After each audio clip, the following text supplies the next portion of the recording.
नमस्कार साथीहरू, आशा छ तपाईँहरू स्वस्थ र खुसी हुनुहुन्छ।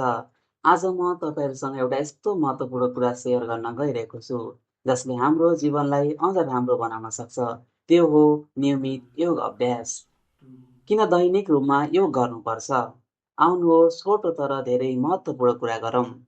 सबैभन्दा पहिले योगले हाम्रो शरीरलाई लचिलो, सबल र सक्रिय बनाउँछ। त्यसपछि तनाव, चिन्ता र मानसिक थकान हटाएर मानसिक सन्तुलन ल्याउँछ। श्वास-प्रश्वास प्रणालीलाई बलियो बनाउँछ, जसले फोक्सो र मुटुको कार्यक्षमता बढाउँछ। रोगसँग लड्न सक्ने क्षमता बढाउँछ, अर्थात् इम्युन सिस्टमलाई मजबुत बनाउँछ। दिनभर ऊर्जा र उत्साह कायम रहन्छ, थकाइ कम हुन्छ। ध्यान केन्द्रित हुन्छ, स्मरण शक्ति बलियो हुन्छ। भित्रैबाट शान्ति र सुखानुभूति मिल्छ।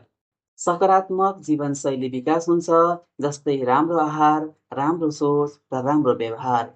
आत्मविश्वास र आत्मसम्मान बढ्छ। अन्ततः मधुमेह, उच्च रक्तचाप र मुटु रोग जस्ता दीर्घकालीन रोगहरूको जोखिम घटाउँछ। आजको समयमा अस्वस्थ खानपान, वायु प्रदूषण र निष्क्रिय जीवनशैलीले हाम्रो स्वास्थ्यमा ठूलो असर पारिरहेको छ।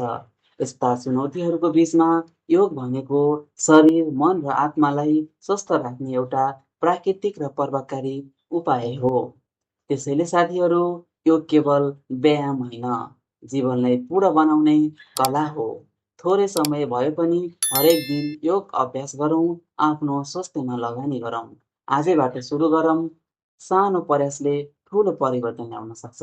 स्वस्थ रहनुहोस्, ऊर्जाशील रहनुहोस् र खुसी रहनुहोस्। धन्यवाद।